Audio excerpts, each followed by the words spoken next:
Hey, what's up? Welcome back to my channel. My name's Emma. Look at this. Look at all these books we're about to talk about.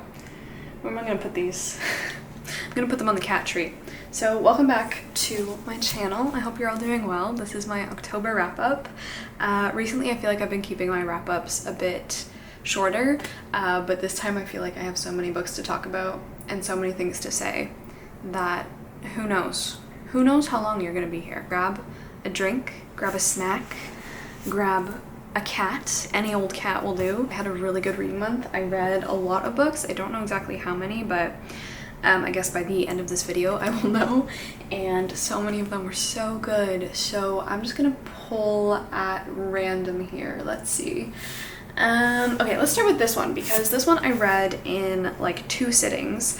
A couple of these actually I read in 2 sittings as well. So the first one is The Girl from the Other Side by Nagabe. As usual in this video, I will let you know where I heard of these books, where I got them.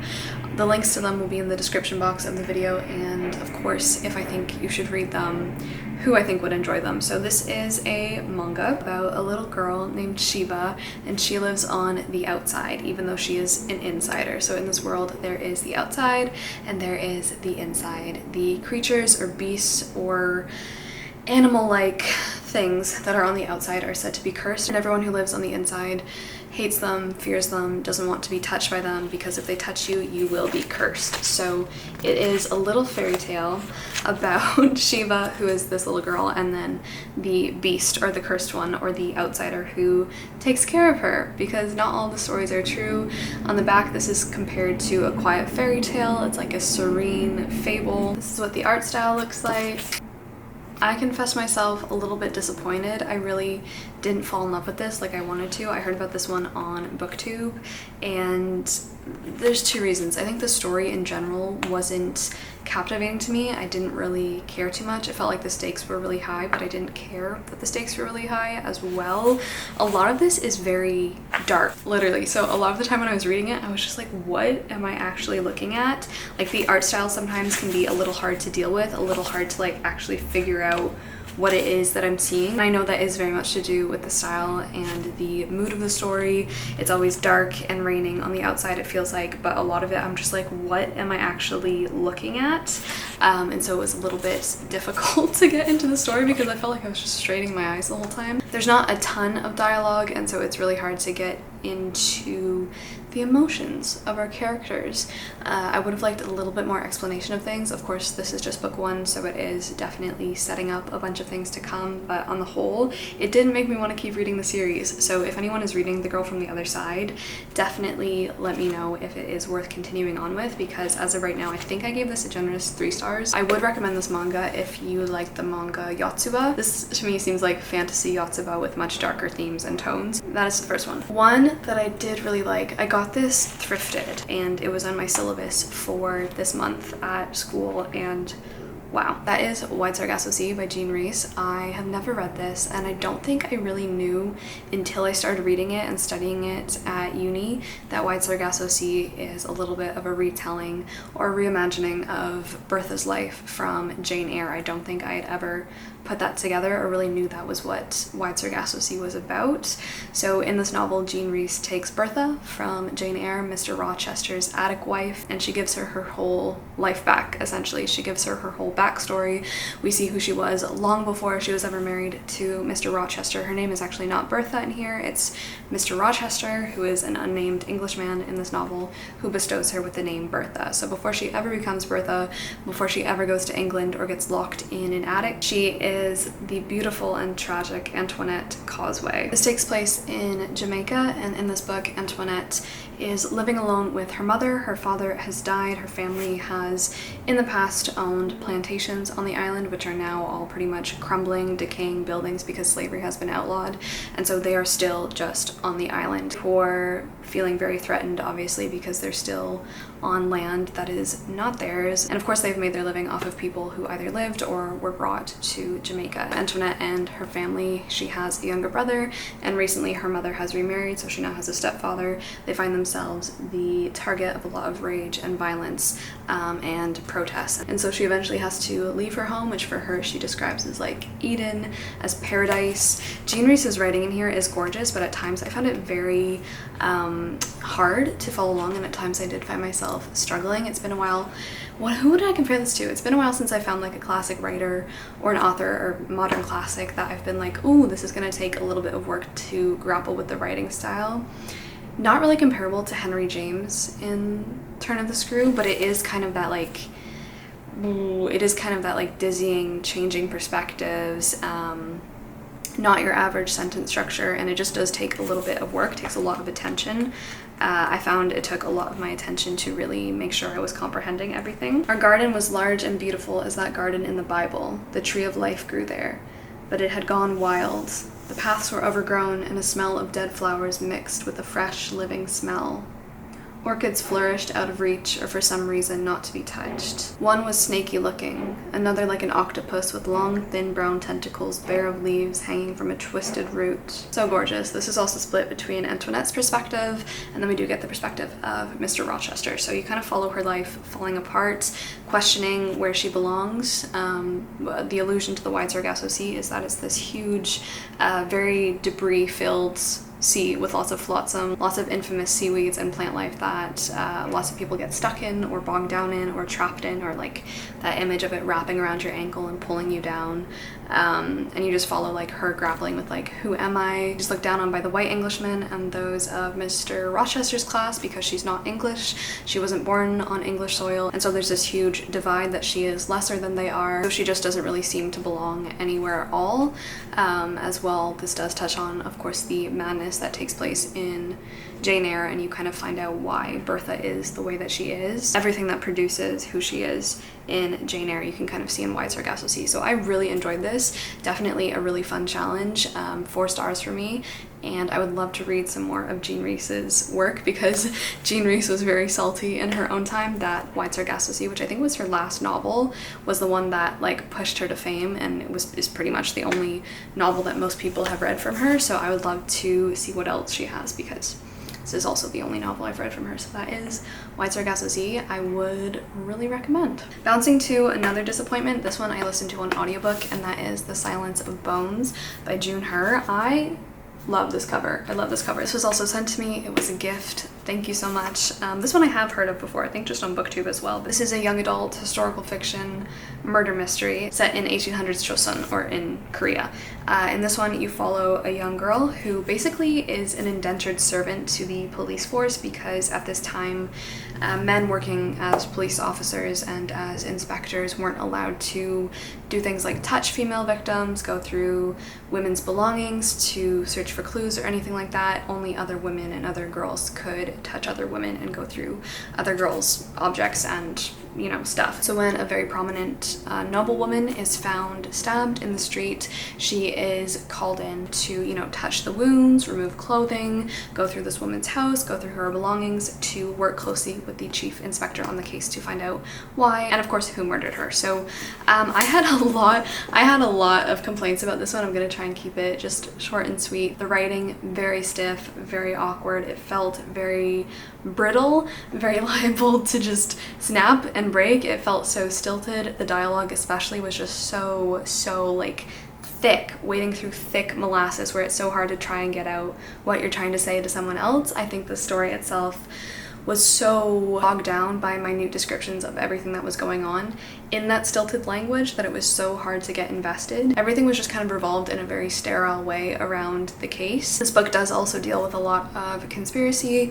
Its main historical point is that the Catholic religion is coming into Korea, and at this time it was seen as a heresy. People who were Catholic had to hide it. So this book is playing around on those themes, and also the event that went down where I think like 300 Catholics were beheaded. So Catholicism was most definitely very much not accepted, and so this book deals a lot with religion. This sadly has to go down as one of the most boring books I've read this year, and it's a murder mystery, so I feel like it shouldn't really be boring, but nothing about this caught my attention. I think this was really poorly plotted. Somehow too much painstaking detail was given. Like, it would be like, oh, she walked to the store, she bought this, she turned around and bought this, she saw this person. Also very repetitive, and it just kept rehashing stuff that we already knew. So this got a 2-star rating for me. I'm so sad. I don't know if I'll read any more Junher, because like her focus on like the 1800s and different time periods in Korea is so fascinating to me, and like I did actually learn a lot, which was the best thing about this book. But in terms of a novel itself, I don't know if I'll read anymore. So I know this is her debut though, so I'm sure so much has been improved. And she also lives in Toronto, which is so cool. So let me know if you've read any more Junher. But on the whole, I can't say that I really recommend this. This book I actually finished yesterday, and that is How Much Land Does a Man Need, as well as What Men Live by Tolstoy. This is in the really cute Little Penguin, or Little Black Classics. They're so cute. I've never held one of these in my hand until I bought this one from, I think I got this from Book Depository. It's just, I'm in love with it. I'm so in love with it. I'm just so happy about this. So How Much Land Does a Man Need and What Men Live By were our 2 Tolstoy picks, short stories each for October. So I have to say, How Much Land Does a Man Need is probably one of my new favorite short Tolstoy works, because wow. It comes with a huge endorsement from James Joyce, who called it like the world's greatest story ever. And it is essentially, okay, so the back calls it a short story about a man who makes a deal with a devil to acquire more and more land, because he's a farmer and he's working the land and he's doing his agricultural thing. It's not like, you know, the devil that appears in The Monk. It's the devil very much disguised. We have our guy, Pakon, if I'm saying that right. And he is very greedy. He continually wants to expand his land, make more money, not have to worry about his neighbors or the other peasants ruining it. So when he finally meets this man who is like, yo, I will give you all the land that you can literally walk around in a circle in a 24-hour period for like 1,000 rubles. He is like, oh my God, these boots were made for walking. I thought this was great. I cannot wait to talk about this in the live show. I found it so devastating. It was just like, it was kind of perfect. It was kind of perfect. And then What Men Live By, did not enjoy What Men Live By at all. I would probably give How Much Land Does a Man Need 4 stars, but on the whole, this collection got 3 stars. My lip gloss be poppin'. Okay, my camera died and the sun got so crazy, but we are back. So I thought I would just continue with like another Little Penguin edition, but this is the Penguin Modern Classics. I also bought this in Iceland, and I also read this in Iceland. I've never seen these editions anywhere in bookstores where I live, so when I saw them there, I'm like, I need to get one. So I just picked this at random. I had never heard of this title or this author before, but this is The Legend of the Sleepers by Danilo Kish. I think one of those. This one was just okay. This one has a really low rating on Goodreads, and I can definitely tell why, because this is 2 short stories. The Legend of the Sleepers is again a retelling or a reimagination of the myth that appears both, I think, in the Bible or just in Christian accounts, as well as in the Quran, of the 4 to 7 sleepers who, during the reign of a Roman emperor in like 250 AD, went to sleep in a cave because there was a huge persecution of Christians going on, and they were like, you know what, we're just gonna sleep it out. We're gonna sleep it out. And I don't blame them, because that's my go-to when I'm having a bad day. Unconsciousness. They wake up like 300 years later, and it's about them awakening back to consciousness after being in a cave, in the dark, in the damp, in the dank for so long. They smell, they reek, and it's not a good time, but it's kind of about them trying to piece together flashes of their memory from when they were being put into the cave. I found it quite dry, not very exciting. There's very little to work with. There are a lot of motifs that are constantly being recirculated throughout the book, like blood traveling throughout your body. We constantly have the question, was it a dream? Was it then a dream? You have the people questioning everything about their lives because they've been out of their life for so long. So there were some interesting aspects of it, but as a reading experience, I don't really recommend. I more, once again, just like being exposed to different parts of religious history and religious belief. The same can be said with the second short story, which is called Simon Magus. It was this guy who challenges Simon and Peter, I think. He challenges them to miracle making because he's like, yo, I can make miracles just as good as Jesus. You just have to like wait and see. And again, Simon Magus is a pretty well-known story that I'd never heard of, so that was really interesting. There's that. I think I gave this 3 stars, but don't really recommend, although I do kind of want to read all of the modern classics, and I want to get so many of these now because I just think they're so freaking cute. I love them so much, so that is that one. I had some spooky reads on my October TBR, of course, that I wanted to get to, and I did. So the first one is The Hacienda by Isabel Cañas. This one was gifted to me by Book of the Month. Thank you so much, because I liked it and I disliked it. So I listened to this one on audiobook, and I think the audiobook production was actually really good, so I would recommend the audiobook version if you're thinking of picking this up. This is definitely for fans of Mexican Gothic because it's once again Gothic set in Mexico. We have the Hacienda, and we have this woman named Beatriz who goes to live there because she marries the patriarch of the estate to kind of get out of her life. It's set in the aftermath of the Mexican War for Independence, and Beatriz's father was killed in this war. However, she gets to the Hacienda and it is your classic Gothic setting. There are voices, there's a skeleton, a skull in the wall, like embedded into the wall, very much House of Usher type of deal. There are places of the house that are deathly cold. There is a priest that is called, hopefully, to exorcise the house. There's just a lot going on. You also meet Juana, who is Beatriz's new husband's sister, who is very much defying all of the norms for women of her day. She's not marrying, she's not following convention, and Beatriz also has to contend with Juana, who stays on the property, and they kind of butt heads a lot. Overall, this was just okay. I feel like I haven't had an overall okay book in a really long time. I gave this 3 stars. And here's the sitch. I wish the ideas and the concept and the genius that went into the framework of Mexican Gothic had married the writing style, because this was very coherent. It flowed nicely, but the Hacienda overall to me was a bit boring, and none of the themes in here I felt were particularly engaging, nuanced, delved deep into a part of the Gothic that I haven't seen before, while the ideas in Mexican Gothic I was so obsessed with. So I wish there was a book that like married the Hacienda to Mexican Gothic. I'm really not a fan of Silvia Moreno Garcia's writing, who wrote Mexican Gothic, but Isabel Cañas definitely had a better command of just like basic coherency. It wasn't awkward. I did feel like I got to know the characters, but the Hacienda was very repetitive in terms of like, hey, come to my house is haunted, we have to figure it out.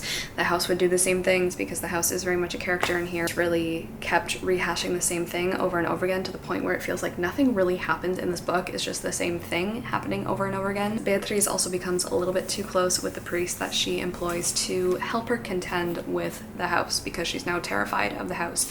The house is trying to kind of do her in a little bit. I was really hoping the writing was going to remain like as lyrical and rich and deep as it is in the beginning, because the beginning opens with a passage from the priest. He says some really beautiful things, and I was like, oh my gosh. This really hooked me, and then the whole rest of the book kind of just went downhill. God knows nothing of standing with his back to a gray morning, of dropping to his knees in the dust, of his shoulders slumping beneath the new weight of knowing what it meant not to be alone, and an acute awareness of his chest's own emptiness. God knows nothing of loneliness, because God has never tasted companionship as mortals do, clinging to one another in darkness so complete and sharp it scrapes flesh from bone, trusting one another even as the devil's breath blooms hot on their napes. I knew what the maguey felt. I knew the whine of the machete. I knew how my chest gave beneath the weight of its fall. I knew how it felt to have my heart harvested, sweet agua miel carving winding wet tracks down my hollowed chest, my wounds sinful stigmata flinching and festering in the sun. That writing style, that oomph, that flair, that like feeling in your chest that like, oh my god, what is this story gonna be? It doesn't deliver. Some parts of it were cool. Mostly I was just whelmed, you know, just plain whelmed. Another one I've been meaning to read for a really long time is The Monk by Matthew Lewis. I started this last Halloween season, never got to finish it, but I did finish it this year, and loved it, loved it, loved it, loved it. I want to read every Gothic classic ever. Right, Kelsifer? Did someone just wake up from his nap? You want to say hi? It's been a while since you've said hi to the people. Yeah, you were. No. This was really good. I almost didn't give this a full 4 stars because, like, it's a lot. It's a lot both in terms of content, like extremely shocking, extremely vile, but extremely cool. The way that violence is represented in The Monk and the way that things just fall apart to represent other, there's so much cat hair in my mouth now, to represent other historical violences that have taken place, namely in the French Revolution. Too much in the fact that Matthew Lewis just likes to go on a big long ramble about a lot of things, but if you do not know, The Monk follows more than just the famous depraved monk Ambrosio, who kind of at the first sign of temptation, really, hear me out, whatever. He's lived in a monastery his whole life. He was basically like dropped off at the door of the monastery, and he is the holiest man, the most faithful man. Everyone's like, this man is going to be a saint. People come from all over Spain to hear his sermons, but at the first sign of temptation, he's like, I must now sin. And from there you follow his sins growing larger and larger, more shocking, more disturbing, more vile. But The Monk also follows a bunch of different people, all bopping around in Spain and mostly Madrid and its surrounding environs, getting into lots of religious trouble.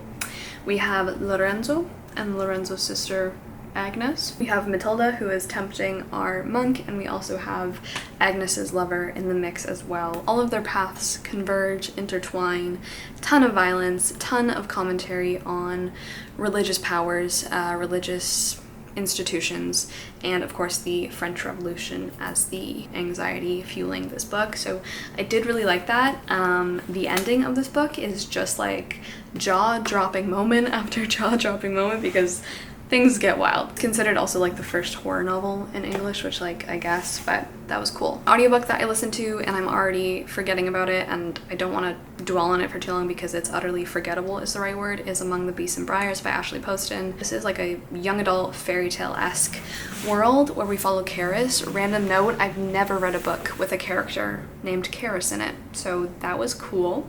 I feel like that's how I'm talking about a book, you know it wasn't great. So I gave this 2.5 stars.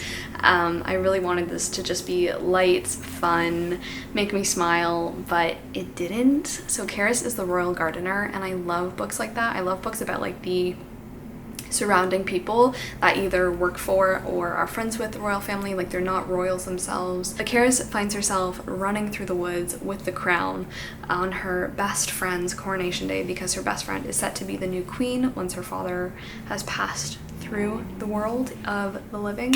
But the woods, the wild woods, are like, no. And a curse is released throughout the kingdom, and Karis is trying to break it along with her fox companion.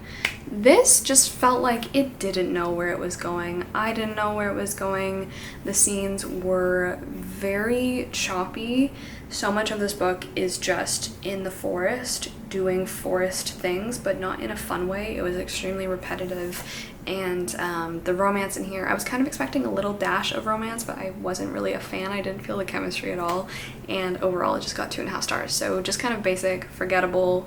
Kind of wish I had just put it down when I was feeling the tide turning that I wasn't going to really enjoy this book. So that is Among the Beasts and Briars. I also bought this book in Iceland. I also read this book in Iceland, and that is The Blue Fox by Sion. This was great. I heard about this one because I just saw it in the Icelandic lit section in Reykjavik, and I was like, you know what, let me grab it. So this one is interesting. It is also like a fable, and we have this priest who is hunting this mythical blue fox for her pelts. But along the way he runs into many a misadventure. We also have a couple other people in this novel, and it's following how their stories tie together, like how they are related. Like we have seemingly 2 or 3 separate storylines, but of course it all comes together. This book definitely took me a little bit to warm to. It's not an instant favorite or something like that, but it's something that I found has really like stuck with me, and I keep thinking about it, recalling it. It also made it so much more special to read it like on a farm in Iceland. That was really cool. There's a little bit of magic in here. There's a lot of really beautiful lines, and overall I would recommend this book. It just was like quietly special to me. So that is The Blue Fox. A really wonderful book on my October TBR, this is also a gift, thank you so much, is Mary's Monster by Lita Judge. I've kind of spoken extensively on this in a vlog, so I won't say too much except to say read it. I feel like I have to do that every time. But this is actually young adult, which I didn't really know. But this is journal entries in Mary Shelley's life, and what Leda Judge is pinpoint the moments in her life that she thinks contributed the most to inspiring Frankenstein. This was so gorgeous. This just hit me like a ton of bricks in ways that I wasn't expecting. Grew to love Mary Shelley so much more than I already did, and I actually learned so much. This is a really, really well-researched book of Mary Shelley's life, and I just felt so safe in her hands. Nothing was really what are you doing? Nothing was really glamorized or overdone. Like, it was very real. I think it was done in a very compassionate light, going through all the hardships of Mary's life, the connections that she hints at, and sometimes, you know, overtly says to Frankenstein were just, I think, so beautifully rendered, so beautifully realized, and really appreciate this book. And the illustrations, of course, were gorgeous. So 4 stars. Really love this. Probably my favorite book I read of Mary Shelley's life. So yeah. The other one I have on my shelf right now is The Young Romantics by Daisy Hay, which is more, of course, the romantics, but Mary Shelley is included in there. So, and finally, my friends, we have our 1 star. We have Gothicana by Runix. I also have a whole reading vlog about this book. It did get 1 star. I don't want to talk about it. It wasn't a good time. Probably the worst book I've read all year, just because it's like, it's just a manuscript that's not done. I've never read a book with this amount of typos, misspellings, grammar, syntax, everything. I don't even want to talk about it. So if you want to see me attempt to read this book, it's in that vlog. That is, I think, everything I read this month, unless I'm missing an audiobook. Thank you for coming along on another wrap up with me. I hope you enjoyed. Let me know what your favorite spooky read of the month was, or just read in general. And until my next video, please stay doing well. So thank you so much for watching. Ciao.